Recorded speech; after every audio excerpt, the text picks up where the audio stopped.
അഹമ്മദാബാദിൽ നടന്ന 5ാം ടി20യിൽ ദക്ഷിണാഫ്രിക്കയെ 30 റൺസിന് തോൽപ്പിച്ച് ഇന്ത്യ 3-1 പരമ്പര സ്വന്തമാക്കി. ഇന്ത്യ ഉയർത്തിയ 232 എന്ന വിജയലക്ഷ്യം പിന്തുടർന്ന ദക്ഷിണാഫ്രിക്ക നന്നായി തുടങ്ങിയെങ്കിലും അവർക്ക് 20 ഓവറിൽ 201 റൺസ് എടുക്കാനായുള്ളൂ. തുടക്കത്തിൽ ആക്രമിച്ച് കളിച്ച ഡീകോക്ക് ഇന്ത്യക്ക് തലവേദനയായി. ഒരു ഘട്ടത്തിൽ ദക്ഷിണാഫ്രിക്ക 118-ന് 1 എന്ന നിലയിലായിരുന്നു. 11ാം ഓവറിൽ ബുംറ ഡീകോക്കിനെ പുറത്താക്കിയതാണ് കളിയിൽ വഴിത്തിരിവായത്. പിന്നാലെ ബ്രെവിസിനെ ഹർദിക്കും പുറത്താക്കി.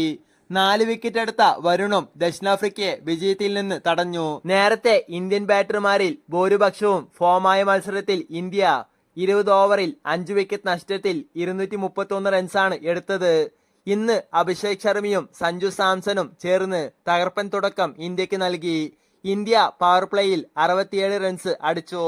അഭിഷേക് ശർമ്മ 21 പന്തിൽ നിന്ന് 34 റൺസ് എടുത്തപ്പോൾ സഞ്ജു സാംസൺ 22 പന്തിൽ 37 റൺസുമായി തിളങ്ങി. സഞ്ജു 2 സിക്സും 4 ഫോറും ഇന്ന് പറത്തി. സൂര്യകുമാർ യാദവ് 7 പന്തിൽ 5 റൺസ് എടുത്ത് പുറത്തായെങ്കിലും തിലക് വർമ്മയും ഹർദിക് പാണ്ഡ്യയും ആക്രമണം തുടർന്നു. ഹർദിക് വെറും 16 പന്തിൽ നിന്ന് 50 കടന്നു. ഹർദിക് പാണ്ഡ്യ ആകെ 25 പന്തിൽ 63 റൺസ് എടുത്തു. 5 സിക്സും 5 ഫോറും ഹർദിക് പാണ്ഡ്യ അടിച്ചു.